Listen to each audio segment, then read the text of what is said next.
Hello and welcome back to our Dangerous Game series. In today's episode, we join up with one of the most accomplished lion hunters ever to hunt here in Africa. Aaron Neilson not only shares with us two of his most memorable lion hunts, but also the truth behind why hunting this species is vital to its survival. This is African Hunter TV, bringing you the danger and adrenaline of hunting dangerous game here on this dark continent. I'm Richard Leonard, this is Africa, my home, and I have the best job on this planet. I travel throughout Africa filming wildlife and adrenaline-packed hunting action. I've been passionate about wildlife and hunting videography for many years now. As a hunting cameraman, I get to experience incredible beauty, sometimes absolute chaos and very dangerous encounters here in the African bush. The challenge I face as a hunting cameraman can at times be extremely nerve-wracking. I always have to be out of the way near the back, like an invisible man. But when the action goes down, I have to be right in the front to capture everything on film just as it happens. This is African Hunter TV. Hunting doesn't get better than this.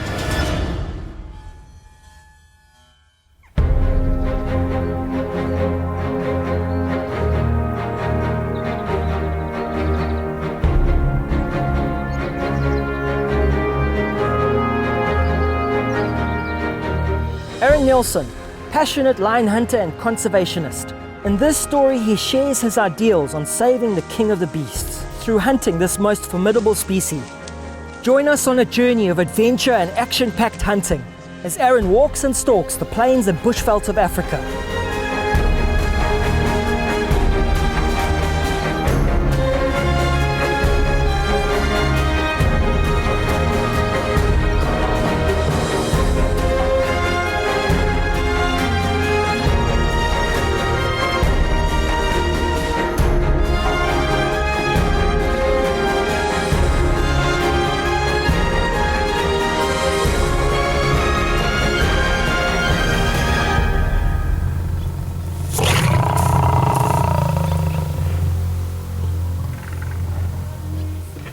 I've spent the past 20 years as a passionate lion hunter, and throughout that time, maybe over the past 10 years, I've become more of a passionate lion conservationist.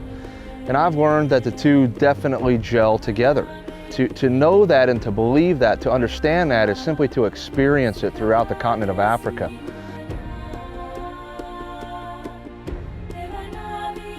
We're about probably 3/4 of a mile from the bait right now in the blind.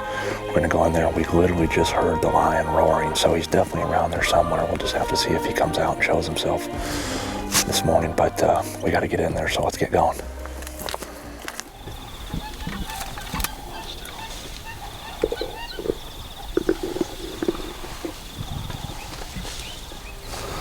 The lion is 35 yards away from us feeding now.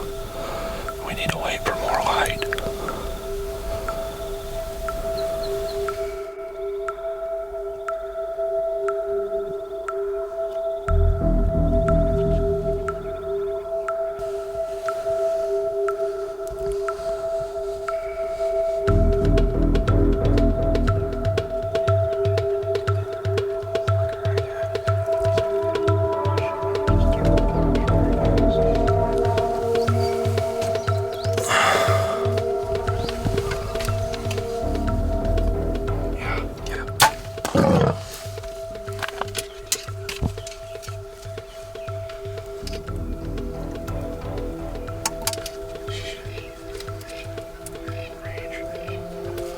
Range.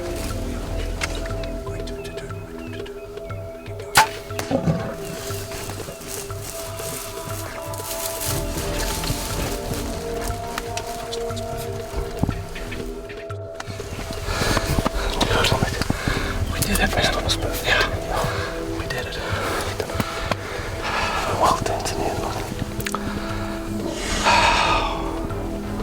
The wild lion with a bow.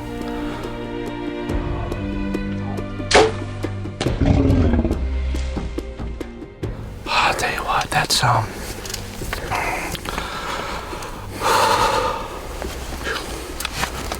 been 15 days with Dean. You get to experience things like this with people that become your good friends, and it's never anything but a really special experience when you get a chance to come to a place like Tanzania and experience something like this and hunt a lion. And you know, we finally got the right lion in the right situation, knowing he's old enough, knowing he's the right one. He didn't even get, you know, he didn't go 15 yards from where I shot him. So, that video. Yeah.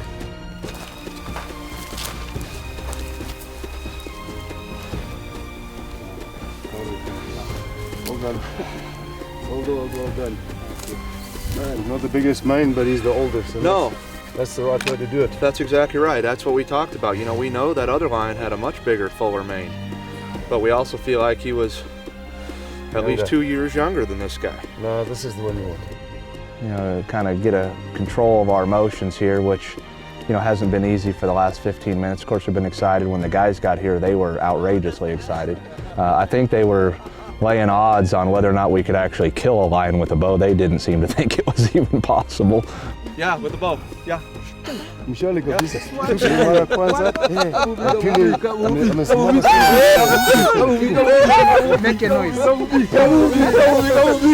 is the lion. This is the lion we came for. You know, killed him cleanly and quickly. Probably 30 seconds and he was out. We figure he's 7 to 8 years old. You know, we looked at 4 different lions. Dean and I talked a lot about him. We've actually been watching this guy for 4 days. So I think we did a very good ethical, conservation-minded lion hunt.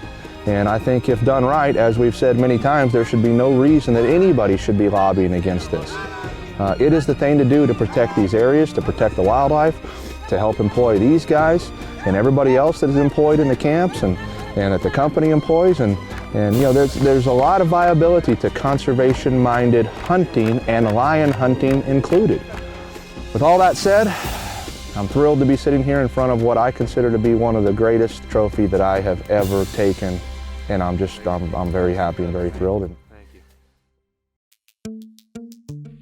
As we all know, over the past 5, 6, 7 years, lion hunting has really come under tight scrutiny from the world, and much of that is simply because of lack of knowledge, lack of experience, just lack of knowing what actually takes place here on the continent of Africa and what a great conservation tool hunting is for the lion. Well, interestingly enough, I had actually been thinking to myself over the past year or so about an alternative solution to some of those lion hunting practices that currently take place. The way forward for much of Africa's wildlife is exactly how they're doing it here in the Marakapula Reserve.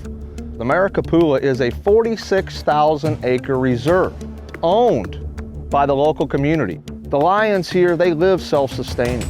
They hunt for themselves. They're potentially able to breed for themselves. If they're not able to survive amongst themselves, whether it be fighting for territory or fighting for a female or frankly being able to kill for their own survival, they're not going to survive. And yet, they're still allowing us as the sportsmen the opportunity to experience what real wild Africa can provide and has provided for hundreds of years, and at the same time providing a great alternative to the canned lion hunting that's been so controversial over the last 10 years. You know, to me, so explaining what goes on here is important. You know, my perspective of what I saw here and what I believe they're trying to transfer here as a wild lion hunting experience. But, you know, let's not forget the hunt itself, because frankly, that was really where the excitement got going. We can hear the lions roaring. They think they were over here in this area where they were yesterday, where we had the tracks down here by this river bottom. Now, these guys think they just might have heard them a second ago, so that's why we come here. And we're just gonna walk in and see what we can see down in here this morning. You know, yeah, the first half of the day was fairly uneventful because we did spend hours tracking this lion. I mean, they are wild animals. They're living in wild conditions.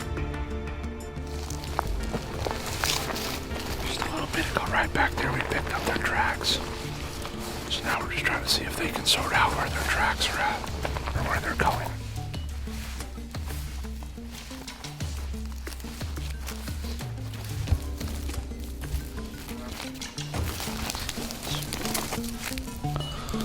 actually pretty early, obviously, as you can see, so it's hard to say how far these things will walk.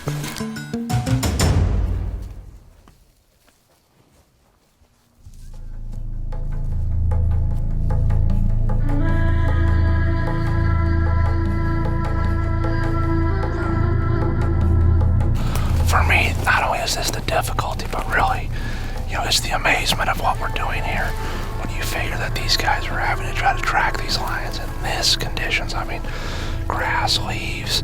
Look, it's one thing to track a lion on a road, or track a lion in a sandy river bottom, or, I've lion hunted in Botswana before too, where we track in the Kalahari sand, and frankly, anybody can track a lion there, but how they can track in this stuff is, look, sometimes we're having difficulty, of course, but you give these guys a few minutes and every time they sort out the track and find it. I mean, and that's not only is the difficulty in tracking, but you see how thick this bush is. I mean, it's going to be difficult once we actually find the lion, so kudos to those guys to be able to keep us on them, but it's going to be another exciting story how we're actually going to get one.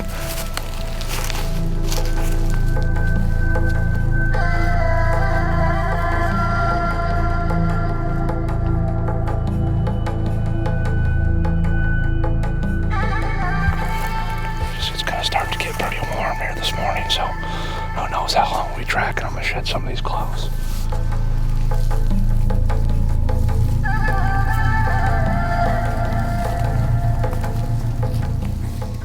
We finally, noonish or so, decided we need to take a break, have some lunch, maybe let this lion, go and lay down for the day wherever he's comfortable, and try to pick his track up maybe in an hour or so.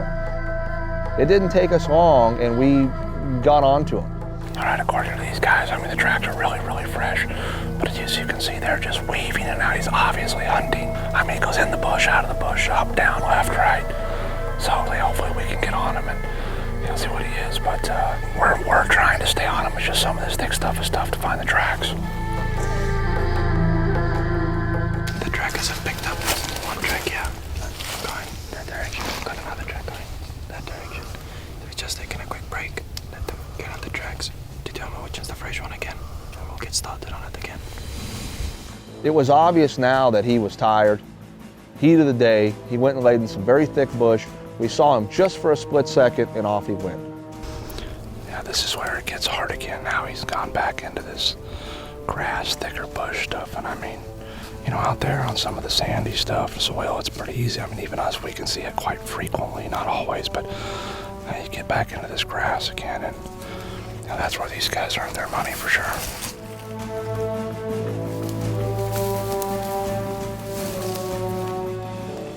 We continue on the track, and now we're seeing that we're starting to find him more regularly. I mean, every 20 or 30 minutes or so, we're bumping this lion.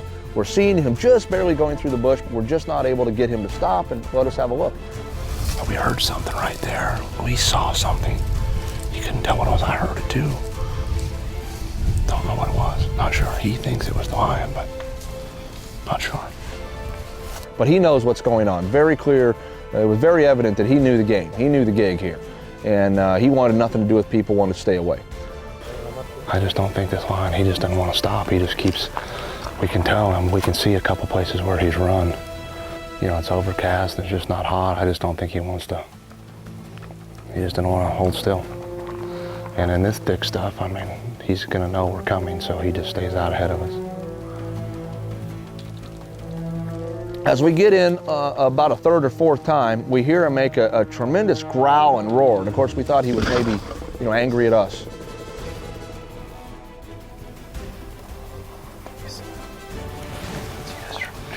Yeah, I see, but I'm just not sure I see a lion. Because listen, we're close to pushing him into the bottom. If he stays up here, we are screwed. Do you guys have a beat on him? Yeah, I can see him. I'm on him. There he goes. He just moved. He's walking now. There now. Let's go. Go to the river somewhere fast. Go fast. Go fast.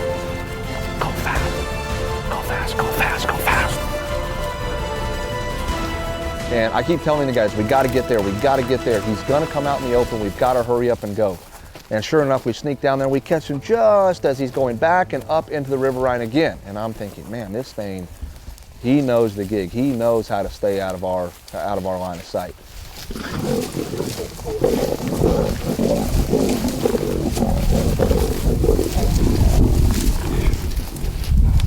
We hear this tremendous roaring, just 100 yards ahead of us, if that.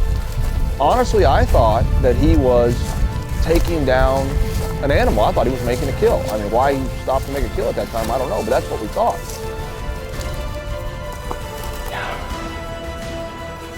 Yeah, we don't want to get down below him and have him come down on us.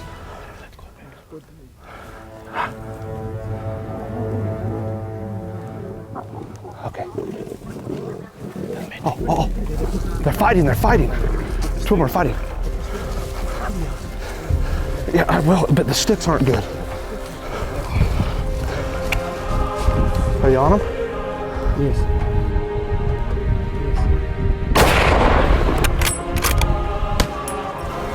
And then put one more in him.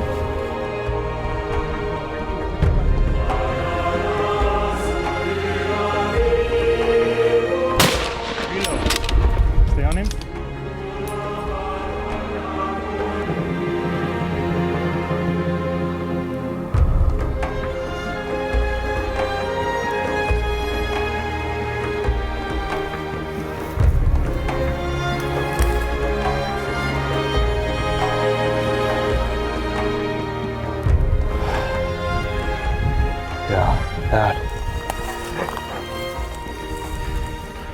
My friend, I've not had anything that exciting, I think, ever hunting lion, and I've done it a bunch.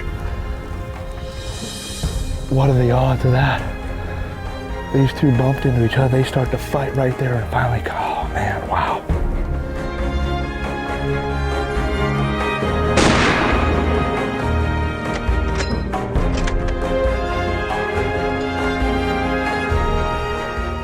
Thank you so much. I mean, I don't think, Hold on, son. Amazing. you know, these guys literally, what I know, 3:15. We've been tracking this lion since 7 a.m. We stopped for an hour, kind of give ourselves a little break, some lunch, but let him settle down. And for another 3.5 hours after that, guys, seriously, huh? Big Shumba, This was one of the most exciting experiences I've ever had in the wild. To see wild lions, to see those lions doing that and acting the way they did and fighting right in front of us like that was a sight I've never seen.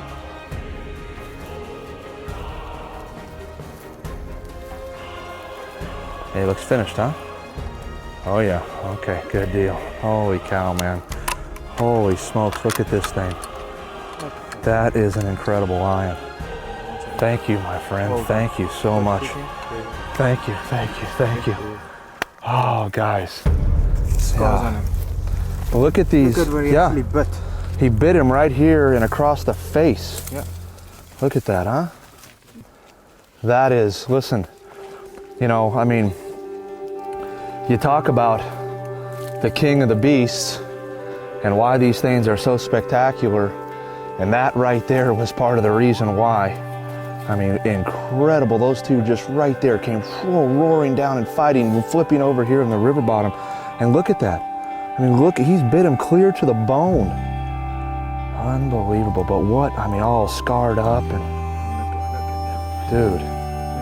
Yeah. Gorgeous. Beautiful. Gorgeous. Beautiful. Wow. You know, I sit here with my 15th lion. It's been a passion of mine for the last 20 years to hunt African lions, and I've hunted them in many different places in many different countries around the continent of Africa. But this experience here with the guys at Old Day Safaris and Marakapula Reserve has honestly probably been one of the most fascinating, incredible, and best lion hunting experiences I've ever had. To get to come here and experience real life tracking of lions has just been an incredible experience for me. These guys have been so incredible with us, and I've never felt more at home. and more welcome in a place than I've been hunting. It has been really a wonderful hunt here. It's something I will never forget, and it's definitely a lion hunting experience that I never expected, and I definitely, if I ever get the opportunity, I will be back.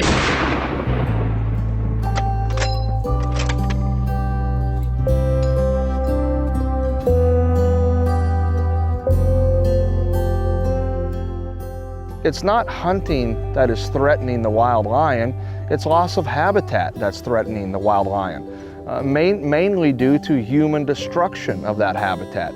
So as these areas continue to shrink, the lion populations to a degree have shrunk. And it has absolutely nothing to do with legal, conservation-minded lion hunting. It has simply to do with the loss of territory or places for the wild lion to live. You can be a hunter, you can be an anti-hunter, you can be against it or for it, but the fact remains that every single living creature on this earth has to have a value so it can be sustained. And for me, it was a very uplifting experience to see that these guys were passionate about the continuation and the survival and the conservation of the lion here in Africa, knowing full well that at a place like this, as they tried to make this into a photographic safari operation, it simply couldn't provide for itself. The photographic safari dollars were not enough to run the operation, to support the anti-poaching, the fences, the staff, taking care of the water holes, all the things that are necessary so wildlife can thrive here. And if you don't have the wildlife producing value for themselves, it's not a sustainable resource. It has to be sustainable. It has to be able to provide for itself. And when it does that, then people will want to and will have a reason to look after them, to protect them, to ensure that they're here for generations, long after I'm gone and I'm no longer lion hunting, for generations to come. That is most important to remember. If you would like to join the African Hunter crew on a plains game or dangerous game hunting safari of a lifetime, then contact us at info@itzmedia.co.za.